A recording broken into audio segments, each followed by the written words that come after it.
dealing with setbacks. Many people get stuck in life because the pain of loss, the pain of a mistake, dealing with setbacks, it's hard to keep moving forward when you lose your joy, when you feel pain.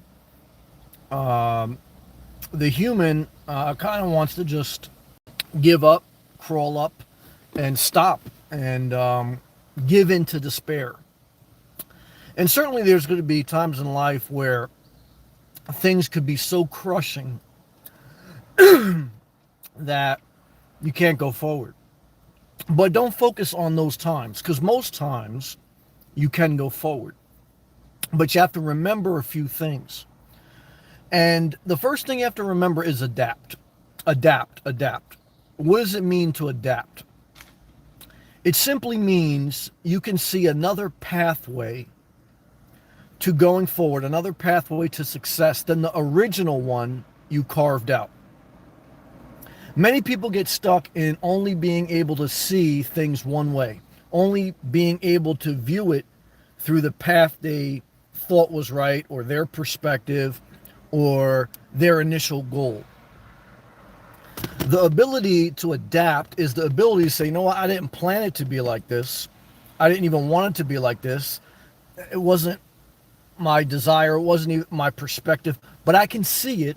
I'm willing to change my mind. I'm willing to do things different. I'm willing to listen to others, or I'm willing to step back from my stubbornness and adapt. Stubborn people suffer because they can't adapt. Successful people can see a pathway that they once didn't see. Johnny Might, it's good to see you, man. Thank you for coming in the chat. Thank you for being a long-time viewer. It's an amazing thing.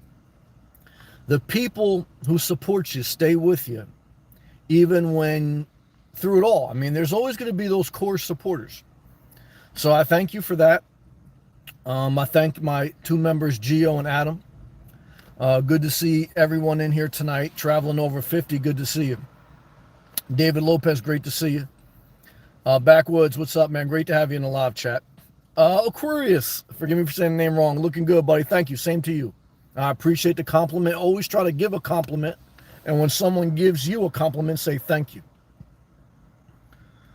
And the other thing I want to tell you is why you deal with loss and why your dreams die. Remember Mr. Miyagi, wax on, wax off. What does that mean? That means you should do self-care even when you're dealing with a setback. What self-care? Wake up early, be productive, go to the gym, don't take naps. Why? Self-care is what you do while you deal with a setback. It's the wax on and the wax off of your best life.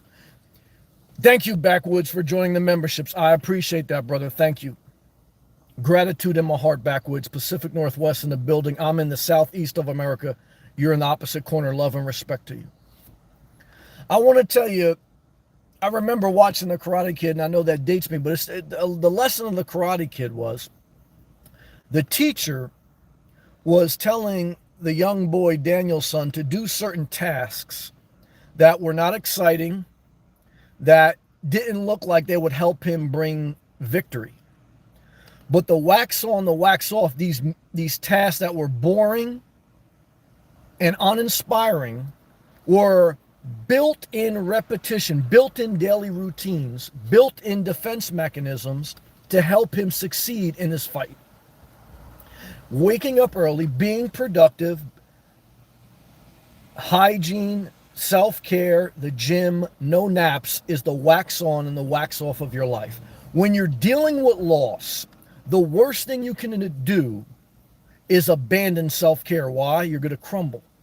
If you wake up late, if you're not productive, if you don't go to the gym and you take a nap, now depression has carved a casket for you. And I don't judge that, but I don't want that.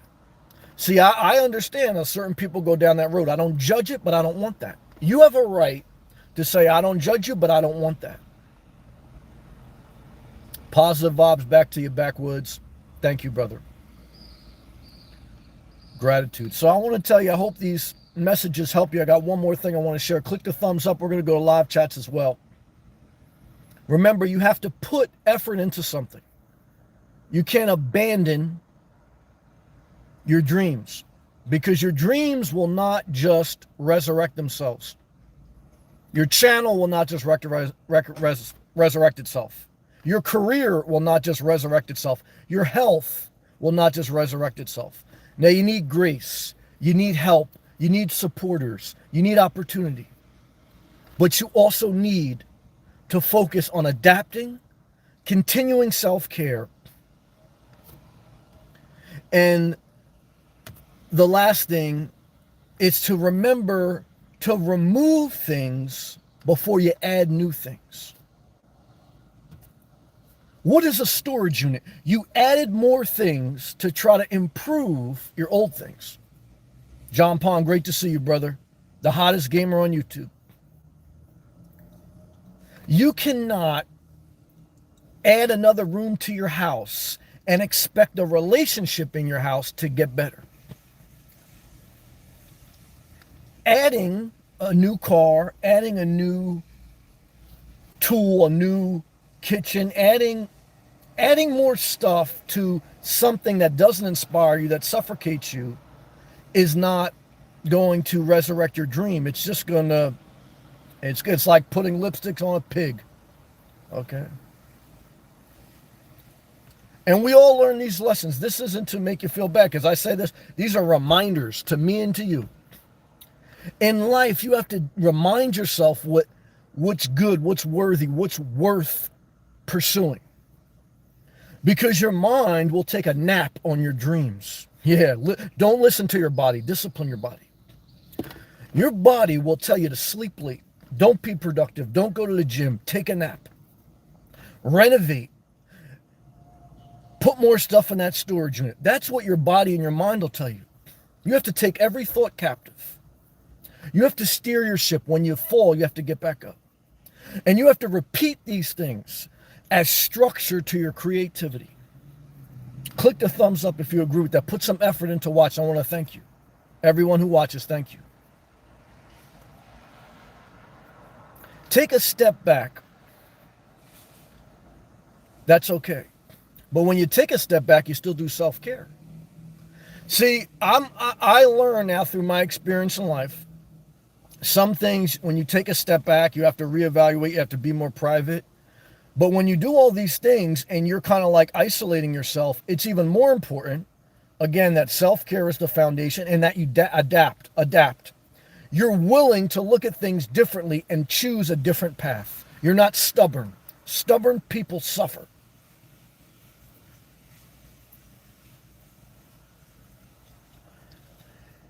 And you're not going to add, you're not going to buy something new.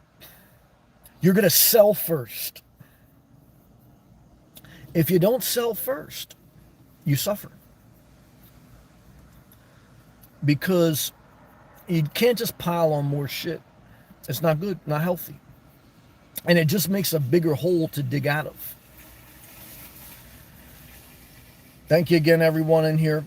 Backwoods, thank you again for joining. Johnny Midas, John Pond, Arakius, David Lopez, Traveling Over 50, everyone who watches the replay. I hope these words, I hope this message helps you. I know it may come across a little preachy, but I know that if you just strip down the messenger and you look at the message, this will help you. Will it make life perfect? Nothing does. I don't have a perfect life. No one has a perfect life. And don't focus on everyone that has it worse, and don't think that you have it worse. Focus on what you can do every day to make your life better. Don't trade war stories. Don't think about the worst case scenarios. Thank you, Tim Hop. Backwoods. I missed these lives. I missed them too. But I needed to take a step back. I still made videos regularly. I still did self-care. And I still communicated to the audience kind of what I was doing. But I have to share out of my abundance, not out of my lack. Meaning that I have to make sure that I'm in a good place. And if I find myself going off track, it's my job to get myself back on track. And, but I look, I appreciate that. I appreciate those who appreciate me. I remember I had a friend who was a rapper. He never made it successful. But I remember he had said that in a line. It was a very important line. He said, I love those who love me. David Lopez, I was approved by a lender for a $150,000 house. Not sure what I want to do now, but want to start looking. I know a guy who was approved for almost $1 million house, but it was above his means. So I told him, I'll tell you the same thing I told him. I support you either way because it's your decision and we all have a right to go down whatever path. But what I try to find in my life is live below your means, but up to your potential. That means keep your expenses low and your income high. Your biggest expenses in life, there's three: having a kid, having a house, having a car. If your expenses get too big, unless you're a multimillionaire, you'll never get ahead. John Pond, 199. Direct deposit day tomorrow. Keep moving forward. Brother, I got my direct deposit tonight, and I said, thank God. Thank God for busting my ass in my 20s and 30s. Thank God for the experience, the knowledge that's paid off in my 40s. And I tell you, John Pond, be encouraged. I know you bought a new car recently, but I want to tell you, in my 20s, I bought several new cars. And I enjoyed them. And I was living above my means. And it took me into my 30s to get back ahead. So it's okay in your 20s, you're going to go through these experiences. That's why I tell you, though, just keep working. Don't quit. Why? Life don't get better. Your dreams don't work if you don't work. And you don't have to work a job you hate your entire life, but there may be some of your life you do. You say, well, that's stupid. I say, you know what's stupid? Being 60 and trying to live off $1,200 a month. That's stupid. Now, I don't judge that because I know some people who do it. But I speak to the younger people. Be careful. Don't let them lead you astray. Because I want to tell you guys, a cruise ship is not your best life. Why? Guys, it's just like a big bus in the sea. Everyone eating the buffet. Okay, getting sick. Okay, traveling to foreign lands and tourist areas. Okay, because they abandoned self-care. They abandoned the ability to adapt.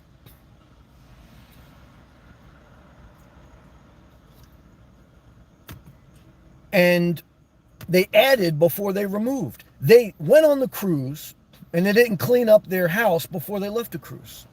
Da, you're killing it out there. Good to see you. Your channel's doing great. Your hair's doing great. You healed from your divorce. Your videos are doing great. Keep doing great. That's a compliment. And you give positive energy, you get it back. Even me, I said, Sam, thank you again, General Positivity. I said, Sam, when I step back from YouTube a little bit, I'm still going to be me. I'm still going to have fun. But I got to try to stay more positive than negative. Because no matter how you cut the pie, even though I know in some areas I'm right, but some areas I'm wrong. I can't go too negative because that karma is like a boomerang, man. It just comes back to you. Johnny Midas, $20 strong. I appreciate these live streams. Johnny Midas, you've been with me a long time. And I got to humbly say probably longer than I would have stayed with someone. So I thank you, man. I thank you with all my heart, Johnny Midas. You got the Midas touch. Gratitude. Jack Burrs, what's up, brother? The Class C's in the building. Open the borders, let them in. Hey, guys, I want to tell you. In the summer, I was in New Jersey. There was an old guy in his 70s. And he was saying that, like, we need to close the borders. I said, well, you just got your roof done. I said, who did your roof? Was it a bunch of 20-year-old Americans? Probably not. They're probably playing games. I mean, guys, let's be honest, okay? But that's okay. That's part of America adapts. How has America adapted? Through immigration, through that diversity. Okay, that's what makes it innovative. Who invented Google that you're watching us right now? Foreigners, immigrants. There's a hunger, there's a thirst. And, you know, certainly, guys, there should be some level of, you know, rules and regulations. So I'm not, you know, I don't want to get too political. I just want to say that. And that's, you know, just what America is. Good and bad, not perfect. Work hard pays off. That's right, no matter who you are. Had a very successful week. Slam that keyboard, brother. I want to tell you, a lot of people said, wait for the crash. They've been telling me that for 10, 20 years, 30 years. And what I could tell you is in those 10, 20, 30 years, my adult life, there's been ups and downs. But I want to tell you guys, it's overall up, everything. Why? Because to bet on everything going down is to bet on your demise. You can't win and the country fail. Who are you going to collect from? So I'm not saying that you have to chase anything. I'm not saying that you can't have your perspective. What I'm trying to tell you is live below your means, stay productive, stay out of trouble, and then it doesn't matter, in some regards, certain economic cycles. Why? Because one is that's all you can do. Two is I remember a guy told me this in the early 2000s. This was before the 2006 crash, and look what happened since then, guys. I mean, everything cycles. And he said, Sam, he was an older guy, and this was in the early 2000s. He goes, Sam, I was working construction. He said, Sam, let me tell you something. I've lived through a couple of recessions, and this is what I tell you. If you're willing to work, you always have some level of income. And again, if you're physically and mentally not able to work, I empathize, and there's government programs for that, which there should be. So, but most people have the ability. And you don't have to be a rocket scientist. You don't have to be an engineer. You could be a delivery person. You could be a clerk. You could be a cashier with 2 side hustles. You can clean houses. You can have OnlyFans. I don't care what you do. I don't judge. Why? Because I watch free porn, so I wouldn't tell someone what to do. But I just want to tell you in life that these are things. Thank you again, Johnny Midas. Thank you again, Jack Burris. Thank you again, John Pond. Lopez Subs. This is a good question, I think. How do you deal with the fear of failure? And how do you proceed to work on things but you feel something is missing? Good question. Failure is painful. And every time I go through failure, I write down empathy. The number one lesson of failure is empathy. It's not till you lose money. It's not till you get physically hurt. It's not till you have a mental breakdown. Until you realize the number one teacher of failure is empathy. Remember that you're not always going to win. That allows you to be a better leader. It allows you to resurrect your dreams. Humility. And sometimes I got to remind myself, sometimes we all get reminded. Because if we win too much, then we get a little too excited. It's true. We can't help it. So the greatest lesson of failure is empathy. Because your dreams, if they come true, but you don't remember a level of humility, they're not the truest blessing. Because the truest blessing of living your dream is that you're successful in whatever way you want to be, physically, mentally, emotionally, financially, and you're a blessing to other people who are striving for their dreams. But you can't give what you don't have. And to give that light, you got to be that well-balanced person. That you've overcome failure through hard work, through the grace of God, through support, through humility, and through getting back up after you fail. Tenacity. You get knocked on the canvas, you get back up. You lose one game, you remember it's the team that wins the best of 7. The only way you are considered a champion is if you can deal with getting hit with failure. And that's not easy. It's hard. Like I say, you could be the hardest puncher in the world, but if you have a glass jaw, it doesn't matter. Why? Because everyone gets hit in life. You can't go through life without getting hit. Okay, and I'm saying this as a metaphor, not physically, okay, but you know what I'm saying. So how do you deal with it? 1, allow it to teach you empathy. 2 is allow it to make you stronger, meaning because you're going to have to get back up. Persistence beats resistance. 3 is try not to repeat the same thing, even though you will several times. We all did. But try to write down or try to look at the patterns. Remember, humans are creatures of habit, patterns. And it takes a while to break patterns of cigarette smoke, of gambling, of whatever you do. Relationships. The first breakup never lasts. Why? You got a breakup pattern, an emotional, addictive pattern, and that's not easy. It may just be a tweak or it may be a whole renovation. Carol Henry, 1999, with the doggy in the picture. Hey, Carol. Carol Henry. Hey, Sam. Remember me? I hope you're doing well. I believe I do, Carol. Not 100% sure, but the name does ring somewhat of a bell. But I thank you for that graciousness, Carol.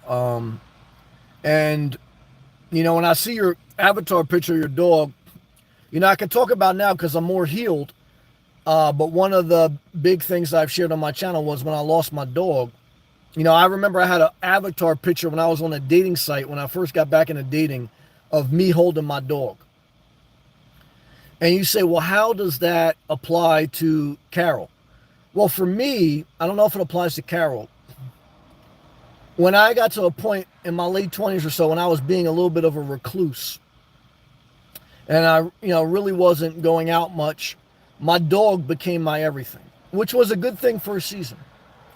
But then as my dog got older, and, and again, a dog's average lifespan is between 10 to 15 years.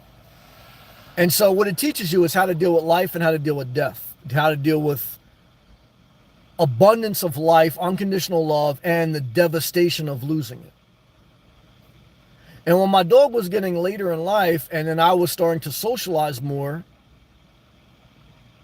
I remember I used my dog as like an emotional support. I put it in my avatar picture of the dating site because it was part of me. It was like a shield.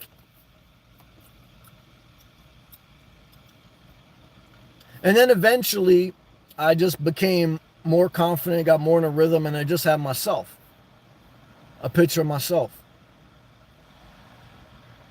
So, now in society we see the emotional support dogs, and I think it's great. I think dogs are great. I'm sharing this story because I want to share this for all the pet owners. Pets are a blessing, but you're also going to deal with the loss of that blessing, and you're going to fail your pet at times.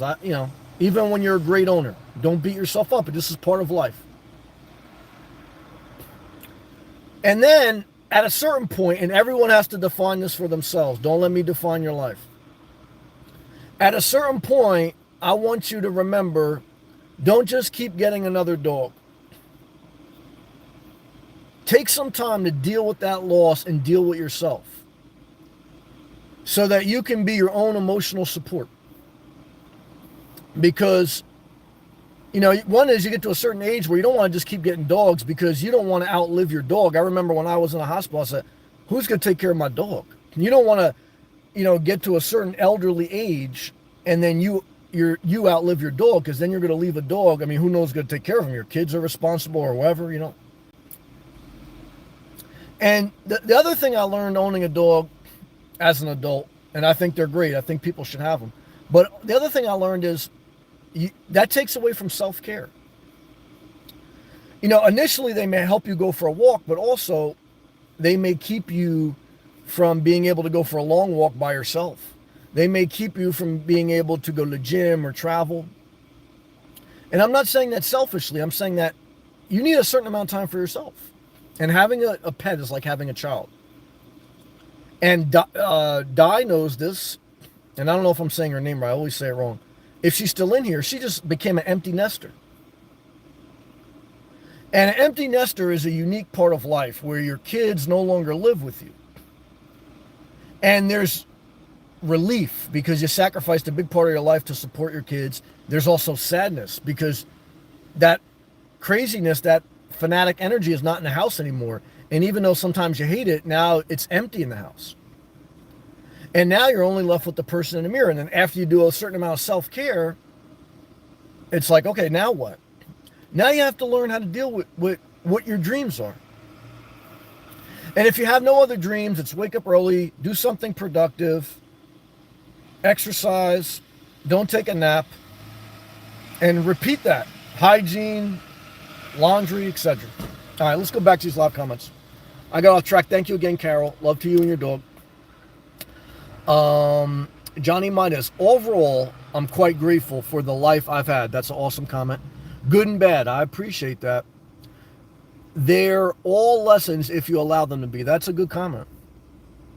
Sometimes, I don't want to lie to you guys, when I go through a bad season or a bad failure, as I get older, I curse God. I said, I don't understand this, man. But I do recognize I have it better than most people in the world. And so I do try to pull myself back with gratitude, and then, when I stretch back and I look at it, when time goes by, it wasn't that bad. And I have learned to deal with things a little bit better. But also, as I get older, I get a little bit more bitter. But also, I'm also working past some of that bitterness, okay? That's all part of getting older, is dealing with the loss, having new dreams through adapting. Adapting is part of dealing with the loss. You have to see your life in a new way. When a relationship ends, you have to be able to see your life without them, and that's not easy. When your dog passes, you have to be able to see your life without them. That's not easy. When people leave the job, whether through finding another job or a layoff or something happens, that's not easy. Adaptation. The number one book I recommend is Who Moved My Cheese? Adaptation. Good comments here. If I skip a comment, please type it again. Thank you again, everyone. You've been very gracious to me. T. Anthony, I just got to Florida full-time. I've read some of your comments here. Full-time RVing. Best of luck to you on your journey. I want to share with you guys, the other thing I try to step back, I said, Sam, do a better job when you read the comments. Remember, everyone's at a different season. Okay. So while I may be currently not doing full-time nomad life, I don't begrudge anyone for just starting off in that season. Everyone has a different path. Everyone has a different way. And so all I could tell you is enjoy your season. Try to do it as responsibly as possible. And, I wish you the well. Best of luck to you. Carol, right you are. Love and respect. And thank you again for that gracious super chat. And I know, here she corrected me good. D-I. I'm going to call you D. That's probably the best way I can say it. D. It's all good. Yep. D says, it's an abundance of emotions. That's not easy being an empty nester. I dated a couple MILFs that were empty nesters. But I'm doing self-care. I saw that's great. Growing as a whole person. I see that. It's coming through on your videos, and I'm enjoying life. Yeah. I just want to encourage you. There'll be sad moments too. And that's okay. You're a strong person. You have a you have a smile. You have I can see you try to stay positive. So, and I can see your daughter, same way. She loves you and stuff like that. And, but I always tell you, one thing I want to share is, again, don't get in between a mother and a daughter. And that's advice for all my men out there. Never. I want like all caps this, okay? And I don't want to be too funny but never get in between a daughter and a mother. Never do it. Remember, this a lesson to my men out there.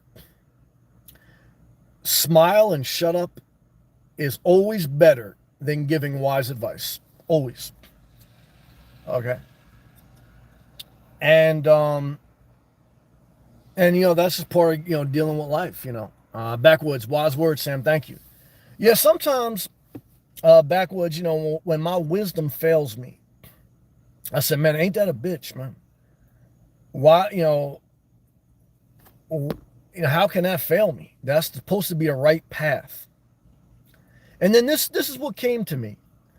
Well, again, there's no exact science to life, but you respect science and you respect art. You respect your gut and you respect data. You try to be well balanced. That's what I try to do. I try to be well balanced. And all I could say, in my opinion, is that overall, you try to do things wise with a level of, art, right? There's no exact science and gut feeling, but balanced. Even if you end up wrong, right? Like as an example, I'll give you an example. Okay. I get a home base. I don't 100% like the home base, but back like to David's comment, if I buy the home base below my means, I could curse God and say, oh, wisdom brought me to the wrong home base. But if the house or the home base is below my means, wisdom still protected me from recklessness. So if you ever get to a crossroads in your life where you are mad at wisdom, that's natural, number one. Number two is I get it. But three is don't abandon wisdom.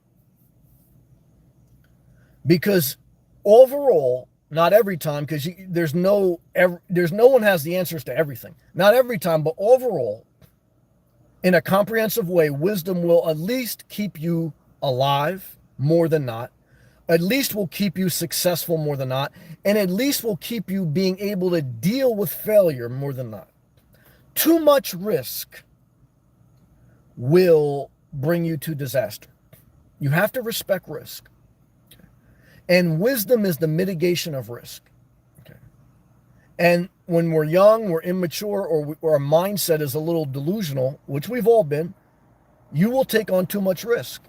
And it's not until you get your shit caved in, and excuse my language, but I want to bring this point out. It's not until you go through some setback, or big failure, or big wrong decision that you realize risk is real. Yeah, you're a human. Okay.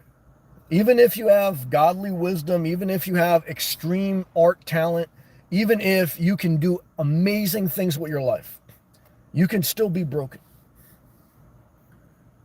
Whether you're Elon Musk, whether you're Picasso, whether you're a great musician or a great engineer, you could be broken. See, I saw an interview by Elon Musk where he was really getting, and I respect his wisdom on certain things. I think he's a blessing. But he was saying he was very negative on remote work. And I say, okay, he's a great engineer, but he doesn't understand social healthy behavior and what people need to live a healthy, balanced life. What does that mean?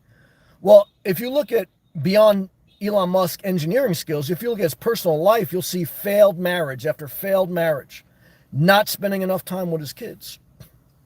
He should have worked remote more. Because if we go to Mars, but your wife doesn't want to live with you, if we go to Mars, but you weren't there for your children during the basketball game, what does it matter if we have a $60,000 Tesla? I'm not saying that Tesla and space exploration doesn't matter and engineering doesn't matter, but work-life balance matters. And I understand when you're autistic, when you're obsessive, when you're extreme, that's how you get stuff done. And I understand that when you're passionate about work, you want to do more of it. But I also understand that if you are a great engineer, a great worker, if you that's great, but if you don't have a healthy relationship, if you don't have a healthy perspective on life, it doesn't matter.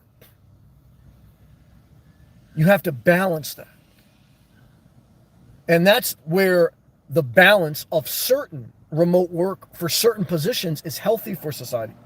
There's certain positions that you can't do it, which I've worked certain positions. And I remember I wanted to work remote. I said, Sam, your position, you can't work remote. You have to be here. So I get that there's different positions in life. But I also know that when I worked in an office, HR and cattiness and wasting of time was so prevalent. So I'm saying all these things, right, because you have to be careful when we're listening to just certain people who are very smart in one area try to define every area of life. No one has it all. No one. No home base has it all. No RV has it all. I've learned that. Okay. So you got to take all that together. Okay, let's go back to these live comments. I hope I didn't miss one. Let's see here. D. I'm going to say D. See, he goes, facts. Mama bear always comes through. That's right. Never get between a mama bear and her cubs. Johnny, D. I just subbed your channel. There you go. She's got over 1,000 subs. She's doing very well. Dividend bro. Hey, man. Just bought a piece of land in the south in the U.S. Okay, congratulations. Plan to build a house eventually, but may live in an RV on it temporarily while I save for a simple build. Okay, best of luck to you. He continues. It has water, sewer, electric, internet. Oh, that's great if you have all the infrastructure. How have your thoughts evolved on your home living situation? I don't like travel trailers. Why? I've had a couple, and for me, off gassing, formaldehyde is an issue. Formaldehyde's in everything as far as home goods too, but it's more. I've lived in a condo and I've lived in a couple RVs. And most people are not affected by that. But if you look at Hurricane Katrina, when the homeless were given trailers, about 20 to 30% of the people who were displaced during Hurricane Katrina, 20 to 30% of them were extremely affected with health issues due to the off-gassing of the mobile home trailers. And it was determined that because RVs are not built with housing codes, that certain materials create off-gassing at higher level chemical off-gassing than normal, and it could cause issues for maybe 20 to 30% of people. Again, 70 to 80% of people may not have no issue. So that's the biggest thing I learned. The second thing I learned is, again, you have to be below your means. Why? Because the RV is going to go down in value. I know we had a little discrepancy during the pandemic because everything went up in value, but that's now back to normal. So the biggest thing I would say, and I like the idea of motorhomes. I don't like the reality. The idea is you have a house on wheels. The reality is with a motorhome, you need two cars. You need the Class B or the Class C, and you need a tow vehicle. And if you can't afford to have both, and if you're going to build a house, it's just too much money for the average person in depreciating assets. And pulling a travel trailer around is not my thing. It never was. That's why I got a home base to put it on. But then again, with the off-gassing, I don't like that. So, and the other issue is a condo or a single-family home is a little bit better financial tool, because as you gain equity in that, you can refinance those more easily than raw land or RV lots. And you can sell them more easily because they can be more easily financed. And so you have a bigger marketplace. And you could also do a reverse mortgage. So a single family home and a condo is a little bit better financial tool, a little bit better financial asset than raw land that you could put an RV or an RV lot. And I kind of knew this, but it's just something that's got reinforced. So you can't have it all. I've learned that. Hopefully that helps you in some way. Dividend Bro, hope all's well with you also. D, thanks Johnny. Anthony, how much faith do you put into gut instinct feeling? If I would say percentage-wise, I try to do 50-50, right? Not every scenario, right? Like every scenario is not 50-50, meaning I try to use half my gut and half the data. What does that mean? So let's say I met someone that there's great chemistry and my gut says this person's your soulmate, but they're a drug addict and they're unemployed. Well, now that equation just became 90% data and 10% gut. So let's say I find a home base, okay, and 50% my gut says no, 50% the data says yes. It's a coin toss. So obviously I would try to be, you want to feel home. You want your home to be a good investment, but you also want it to feel home. So I would say now I'll probably adjust that equation by, maybe 60-40, but I will not live above my means. So I got to make sure the math, like you can find your dream house that your gut says this is it. But if it's above your means, again, then the math becomes more than my gut. So I try to use that, for different things right now. When my gut would override the math would be like, if I saw an emergency, and I needed to use empathy in a situation, I would still try to do it wisely, right? you know. Um, but again, I always want to encourage you, don't live life like it's a constant emergency, because that shows you that your math is off. But there are times in life where, yeah, I balance my gut more than the data, but there also, I respect data. So there's times the data is more important than my gut. But I don't have the exact answers. And always remember this, very important. Everyone has a different fingerprint, different than your mother. You're not a mini-me. See, Dee may have a daughter, but her daughter, even though she may have tendencies like her mother, even though she may date like her mother sometimes and say, oh my God, I'm becoming my mother. You're not your mother. And Dee is not her mother. You respect your mother. You respect your parents. You respect people. But you're an individual. If God gave you a fingerprint different than anyone else in this world, that means even though we're all connected, even though we're all similar, you still have a unique quality about you where you can break a cycle. You're not destined to be someone else. You have a different fingerprint than every other person in the entire world because you have a unique dream designed to the biometric thumbprint of your life. I've worked in some of the highest security buildings in the world.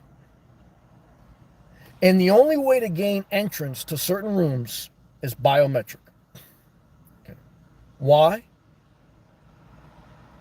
Because it's the only unique identifier.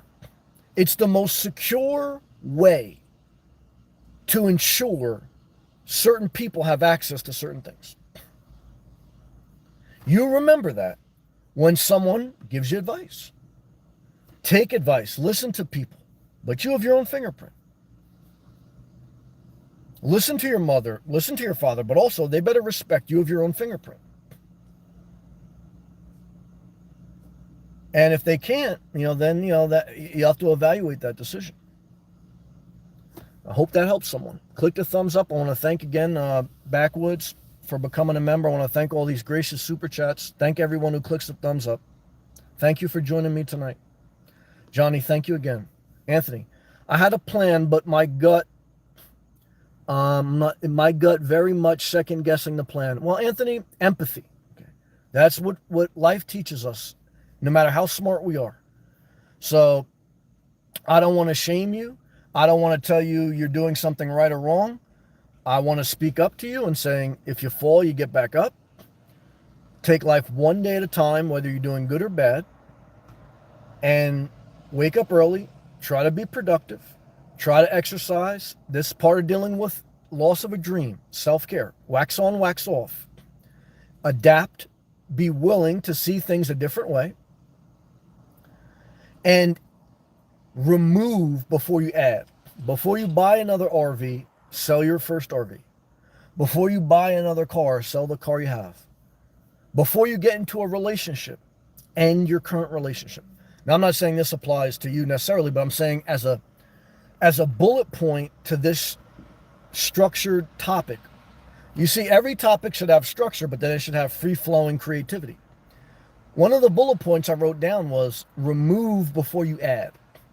Because when you're dealing with the loss of something, especially loss of a dream, you don't want to just add shit in your life to try to cover up the pain. You need to remove the decayed dream. Okay. And before you replace it, the old dream needs to be removed. Or else you'll end up with a storage unit of dreams. I want to tell you, when you have a storage unit of dreams, you can't even find your dreams. Why? Because you didn't remove the dreams that died.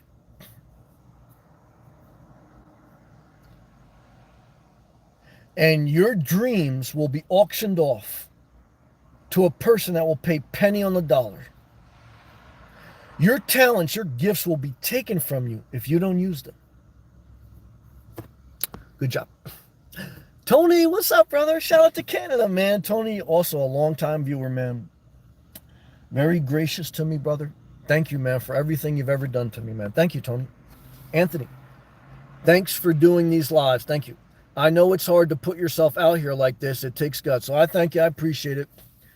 I have empathy for those in their 20s because I don't remember what platform it was, but I did when the internet was just getting popping in my 20s, and there wasn't YouTube wasn't like this, but there was another live streaming service, and I got out there, but I wasn't refined enough, and I was getting a little negative backlash, and I just couldn't deal with it. And even YouTube, that's the negative part of it. But I worked on my life goals more than my side goals, and but even now, I still have to always recalibrate. So and I've learned to step back a little bit in humility and say, okay, this approach ends up a little bit too negative. I got to reset and remember passion is important, but also, most people, and this is, well, again, what do you deal with when you deal with loss? You learn empathy. Most people, guys, they're really hurting in life. And you don't want to start to be like, like this therapist where everyone, oh, come, talk to me, tell me all your bullshit. You got to light a fire under the ass sometime, and you got to live life with fire, right? But remember, you don't want to live life with scorched earth, because life's hard enough. So even me, sometimes I say, pull yourself back a little bit, because I like to get worked up. But also, you gotta be under self-control. And, most people in life, guys, and I get it, because, when I'm not sharing, there may be time when I'm just healing. And when I'm just healing, I don't want someone hollering. But there's a time to get intense, so you try to find a balance. It's not easy. We're always looking for that. Carol, thank you again. Do you have a background in counseling? Because you are very wise and quite insightful. Well, thank you. My background in counseling was I did some church work, no counseling degree. And I always kind of had like an old soul. So I think part of it is my personality type. Part of it is my life experience. Part of it is some of the works I did in the church, and I had a nonprofit. So I think some of that, all those things combined, kind of make me who I am, right? But my gift, and I remember I dated a girl, and even though it didn't work out, one of the reasons why I never became bitter on women and men going their own way was because I was able to look at a relationship and say, one is, I knew who I was getting involved with. Okay. And whether you're a man or a woman, you always got to look in the mirror. I knew I was getting, unless you're getting abducted, you know who you're getting involved with. Two is, a lot of times in life, I would just say again, when you take a risk, and that's what you do when you're in a relationship or you're in an investment, everything in life is a risk, right? And most things fail. Life is really about learning to deal with failure more than dealing with success. Okay. And when you become a bitter man or woman, you haven't learned to adapt, number one. It's okay to go through a season of bitterness. That's number two. But number three is you got to pull yourself out of it. You got to reinvent yourself. You got to look at the situation and say, okay, you know what? I played a part in it. You know what? They were still good at certain things. Like, again, I was saying, I remember this girl, she said, I recognize your gift, and, it was true. And I recognized her gift, but she also looked good. So, but I remember telling her beauty is a gift. Beauty is a gift. You say, well, beauty fades. Well, so does the ability to verbally communicate. If you ever get dementia or you lose your voice, everything fades. So I don't know what your gift is, whether it's beauty, intelligence, empathy, mechanic, cleaner. If you're OCD, you may be a great cleaner. How do you turn your negative into a positive? Well, again, if you're obsessive about something, cleaning is something maybe you do well. However, don't put your obsession on someone else. Never forget that. If you're a neat freak and you date a lazy sloth, don't tell me they did you wrong. You knew what you were getting into. Don't try to change people. I don't want to go off on a tangent. Hopefully that helps someone. Let me go back to live comments. Frankie, hey Frankie, shout out to the Bronx. Frankie, good to see you, man. BK's in the house, man. The director, hey man, Tampa's in the house. Hey Sammy, good to see you. The director, man, I love you, Charles. Woohoo, my love. Shout out to, I believe in California, one's from Minnesota. Hey, woohoo. I hope you and your son are doing well. My man Charles, I get the sense you treasure your influence. Well, I respect it. But again, it's got to come from a place of abundance. As far as I'm in a well enough place, or even if I'm hurting, I'm able to share something in a self-controlled way. Because your gift, if it's not under self-control, does not serve you or others. So it does come back to self-care no matter what your gift is, right? Like, again, if you have a gift, let's say you're Elon Musk and you're a great engineer, but you get everyone to Mars, but everyone is divorced and they don't spend any time with their kids. Well, what are we going to have? Like, you live on one part of Mars, and I'm not saying anything is wrong with divorce. I'm not saying anything is wrong with, you go astray from your kids. But I'm just trying to say, again, as the example, that part of life goals have to be healthy relationships and going to space. Now, if you're great with relationships, but you're not great at your craft, that you try to work on that, right? So I don't want you to be one way or another, it's like, but again, balance is a key word, that I hope society always strives for. You're never going to get it because balance is elusive, but it's the key to life, man. That's what Buddha's whole message was, balance. Again, you have to get extreme sometimes, but if you don't pull back, you don't sustain. And if you don't sustain, your dream is short-lived. Woohoo, my love. Thank you for the gracious super chat. Venti coffee at Starbucks for Sam. Woohoo, my love. The weight of my heart is Starbucks. And I'm not mad at a beautiful barista. Thank you, woohoo, my love. I want to tell you, after spending extended stays at hotels, being in campgrounds, having a home base, trying to make my coffee every way you can imagine, from instant coffee to ground beans to... I always come back to Starbucks.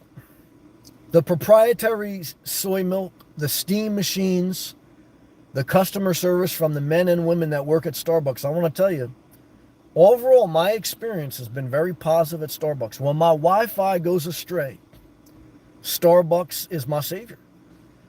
So for me, I'm a Starbucks guy. Thank you, woohoo, my love. And I pray for you and your son. I hope you're doing well, man. Thank you, woohoo. And I know you're a female. I said, man. I get all worked up, man. Thank you. Let me go back to the live feeds. Hopefully I didn't miss a comment. Thank you again, Director. Dividend Bro.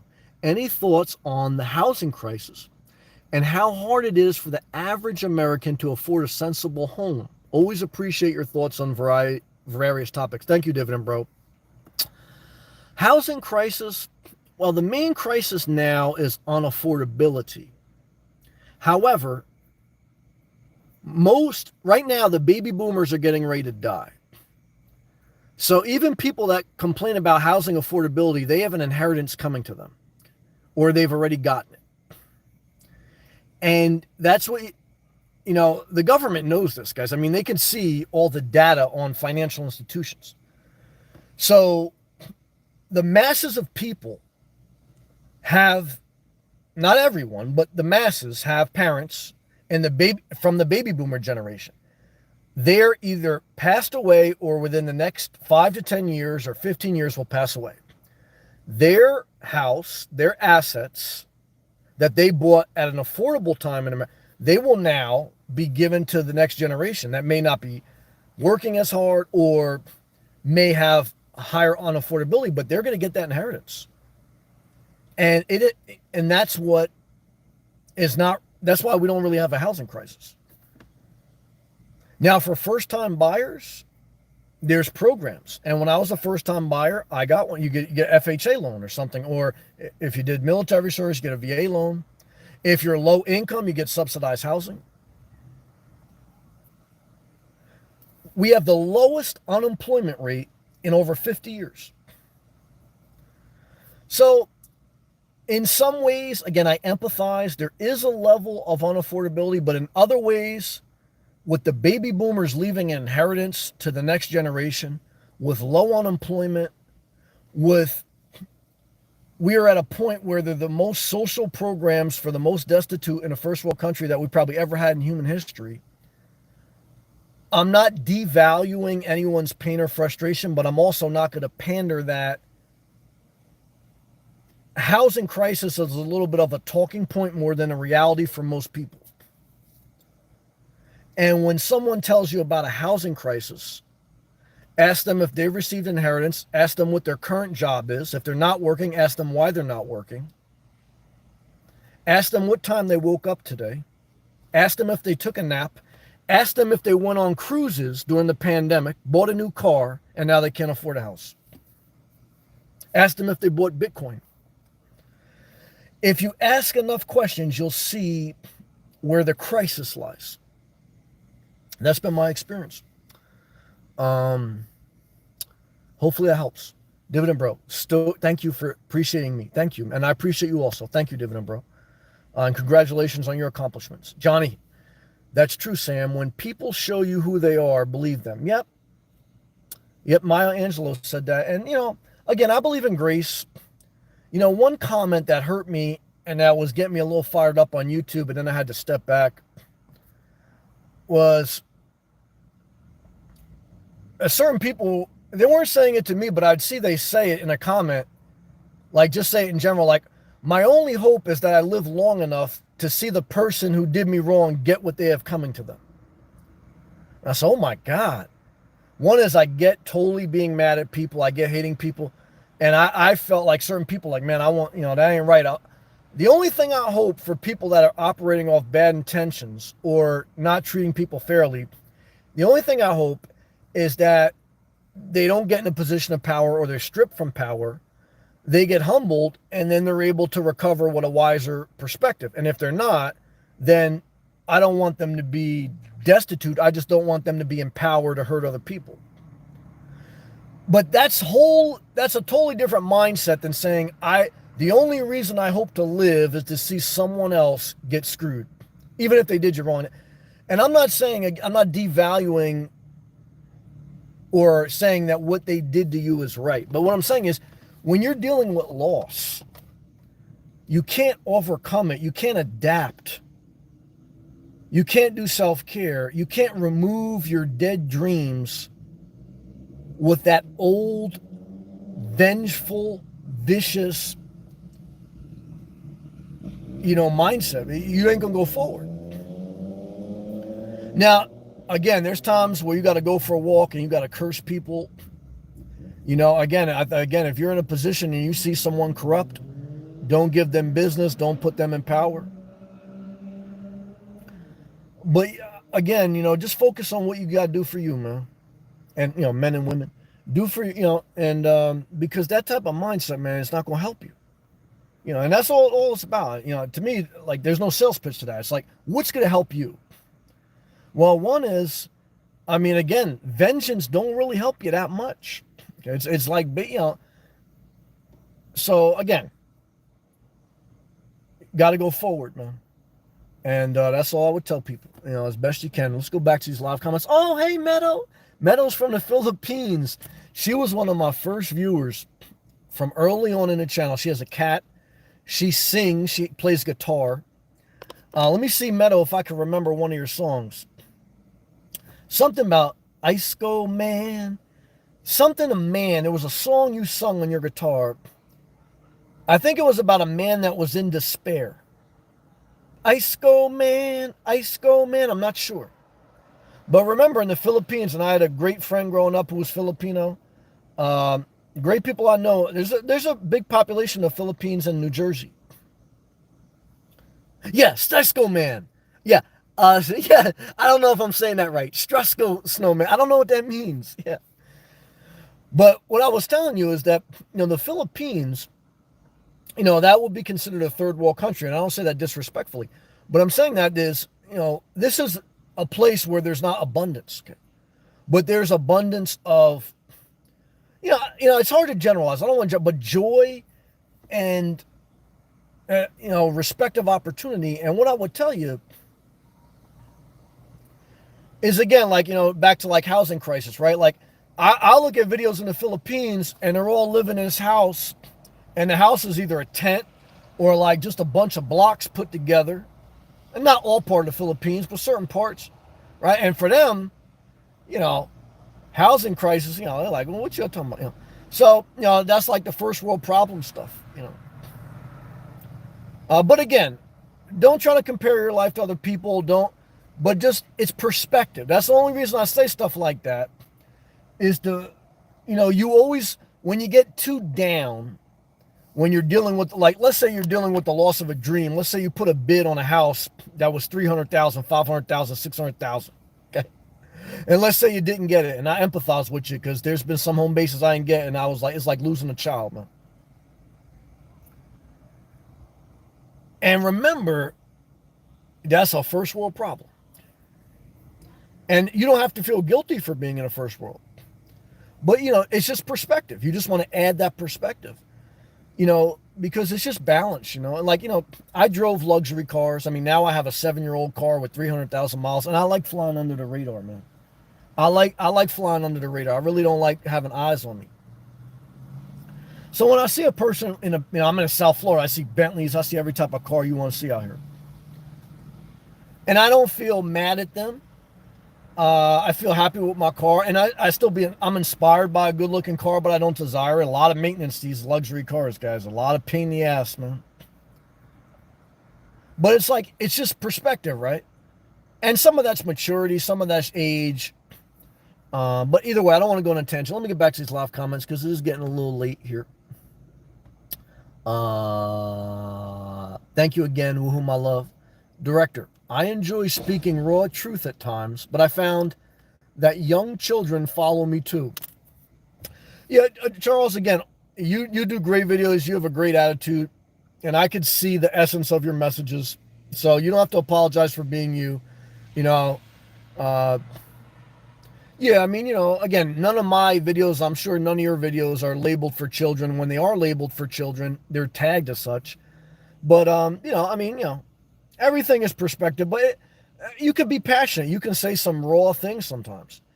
So you don't want to lose that edge. But all I'm trying to say is there's times where I say, okay, you want to pull back a little bit. That's all. There's a balance, and it's not easy, Director. It gives me pause at times when posting certain videos on my channel. Yeah, that's part of creativity. I remember Tupac used to say that. He used to say, well, I can make this song. He goes, if I censor myself too much, I can't make any songs. But also, as he got older, and he was still young when he passed away at 25 or whatever, also part of his demise was he struggled pulling back a little bit, or he wasn't under enough self-control, right? And so that's the thing, right? Like, we want to be raw and passionate, but then as we mature, and it takes time, you want to, one is you want to try to live long enough to get to that point, and two is, if you don't pull yourself back, you'll get pulled down, so you got to, balance it. D, it's so good, but you have to find your own flavor. Oh yeah, the homemade coffee you're talking about. Not all coffee is the same. I see you make your own coffee and you love it. Now, we'll say this. I had some great neighbors at one point when I was in New Jersey, Puerto Rican, and I loved them. They were great to me. And the wife used to make coffee, I don't know, Puerto Rican style or whatever. The coffee was amazing. So I love me some Spanish coffee, like however they make it. I know there's Cuban coffee, and like the Puerto Rican friend I had, they made it a little different. But I don't know, like I'm not set up at a home base enough where I could do it like that. So in the RV, I don't use the propane stove. If I ever go back to a condo, I may. But that's a whole setup. And I think I need to be in a condo to really do that right, man. But then even then, I don't know if I'd do it, because you got to get all the ingredients, and the machines just, I don't know. For me, see, I don't know how you did it, D. I saw you were drinking McDonald's coffee. You were drinking gas station coffee. I've done it when I had to do it. But to me, that's like mud water, man. When I'm on the road, the worst thing in life is not being close to a Starbucks. But that's just me. It's an acquired taste, so I don't disrespect people. But to me, unless I will marry a Puerto Rican or a Cuban girl that can make great Spanish coffee, and I can get married just for that, I probably will always drink Starbucks. Why?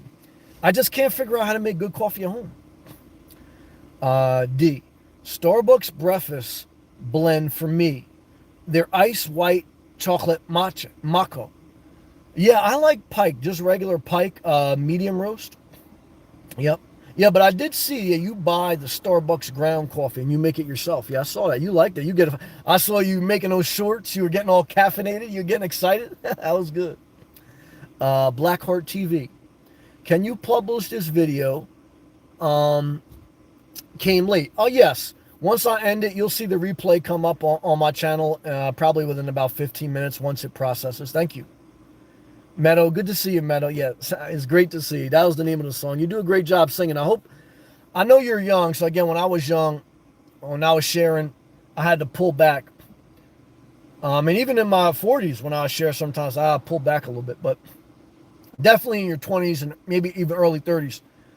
But all I would tell you, Meadow, don't stop singing. Okay? Even if it's to yourself. That's self-care. Your gift has to be used. It doesn't always have to be used publicly, but your gift should always be on your radar to your dream life. Your gift, whether it's singing, communicating, painting, cleaning, drawing, engineering, your gift is part, not all, it's part of your dream life.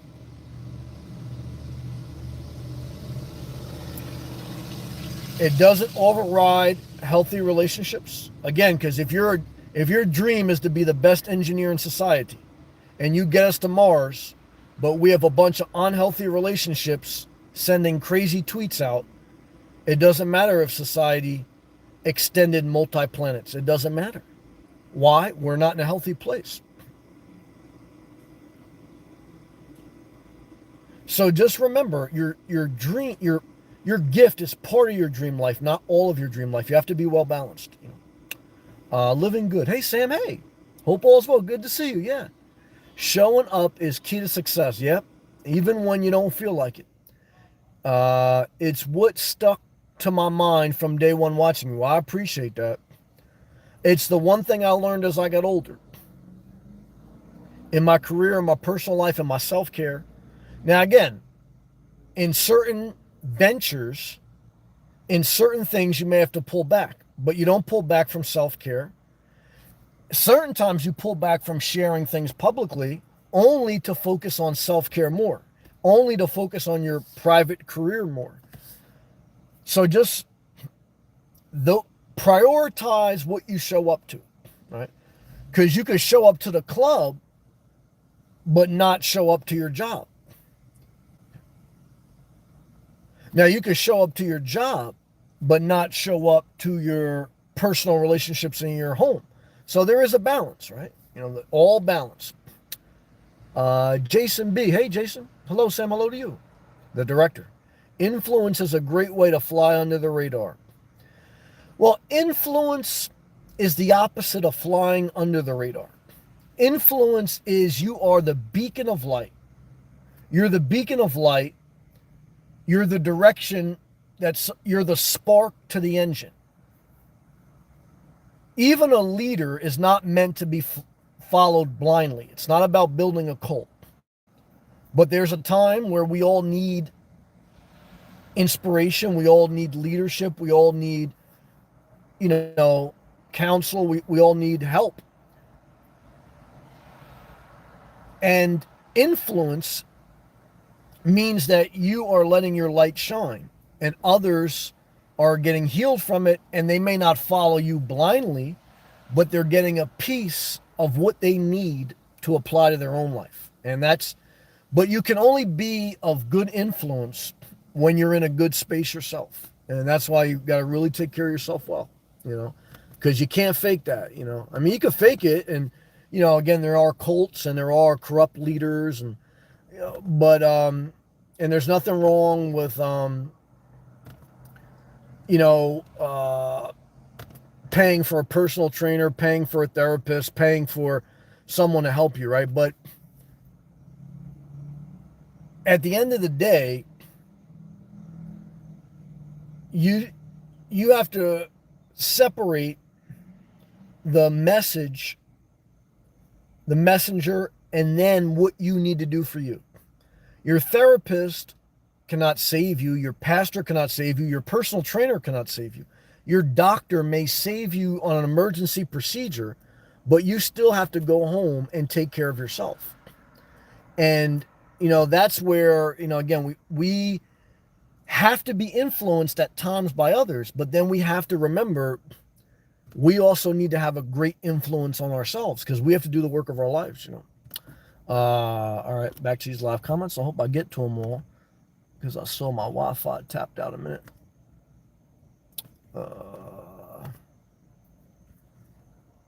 Thank you again for leaving a comment, everyone. Thank you again, Pacific Northwest, Backwoods, all these gracious super chats. Hopefully you guys are getting something out of this video, and I thank you. I'm getting something out of it.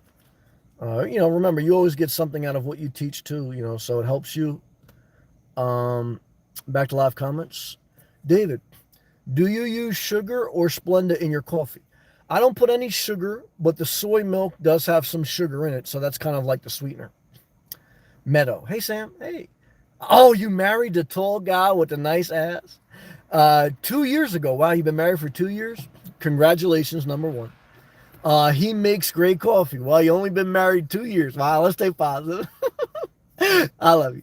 We only drink brewed now. Well, yeah, I love you. I want to stay positive. I support you. I turned 40 last year. You look so young. But I must, most Asians, that's what the Asian MILF told me. I said, I was dating her. She was in her 50s. She was like 50. I said, damn, did you get plastic surgery? She said, no, I'm just Asian. I'm so glad to catch up with you. Well, Meadow, congratulations. And I want to tell you, I believe that you should enjoy your relationship and you should enjoy your marriage. Don't get cynical. Enjoy every moment and take life one day at a time in enjoyment. And I wish you well. I love you. It's great to have you here. Keith, love and respect. That's my guy. Keith came from Indiana. Every time I hear Indiana, I think of Keith and the Ultimate Warrior. And I know he made a way for himself in Naples, even if he changed something up. Keith, I love you, brother. You've been very positive to me. And I'm so glad that you left a comment tonight. He goes, appreciate you, man, but you've been very reciprocal in your appreciation. I'm living my dream. That's it. And remember, the dream is never perfect. Just enjoy life even when it's imperfect as best you can. Thank you, Keith. Michael, appreciate your content. Thank you, man. I appreciate your comment. Your focus on self-control, strong work ethic, financial security, but I sometimes feel trapped by these stoic virtues. My own need for control controls me. Well, empathy, number one. Because part of my message, I do want it to be empathy. I don't want us to be like wishy-washy, but it's what failure teaches us. Okay. Now, you got to give yourself a kick in the ass, but not enough to hurt yourself, just enough to push yourself. Every morning, you have to push yourself out of bed. And there's no empathy that gets you out of bed. It's push yourself. But I say that in love because if you do, you'll feel better about yourself once you get to the afternoon. And regarding stoic virtues and your own need for control, and basically, I guess you're alluding to the fact that fighting yourself. Nas had a song, My Worst Enemy Is Me, on the first Lost mixtape album. And yeah, I mean, most suffering is self-induced. Self-induced, we took too much risk. We made the wrong decision. We hurt ourselves. We made our own crisis. There wasn't a housing crisis. We made our own crisis. So how do we handle that? Well, again, empathy on ourselves, not excuse making. We take accountability, but we're able to remember, because you will get back up. That's my prayer for me and you, as best you can. Don't think about worst case scenario, just think about where you're at. And when you get back up and when you start winning again, you will feel stronger again. After a breakup, after 3 years, you will feel joy again. After you pay off that car after 7 years, you will feel financial freedom again. So what you feel is empathy, because you've been in the gutter. 2 is strength, because you kept showing up, you got out of the gutter. 3 is perspective. Seasons of life. So John Palm bought a car in his 20s and he was feeling bad about himself because he said, if I would have kept my old car, I wouldn't have this high payment. I'd be in a better situation. I can sit up here as a 40-year-old man and beat the shit out of him. But when I was in my 20s, I did the same thing. And so that's all, just take it for what it is, Guys and girls, I really appreciate your time with me tonight. Appreciate all your gracious comments, your gracious super chats, the gracious new member. Thank you for watching. Thank you. I'll just leave it at that. And I'll see you in the next one. I've tried to space out my live feeds a little bit more, but still be consistent. I'm still refining that balance, but we'll take it one day at a time. And thank you again.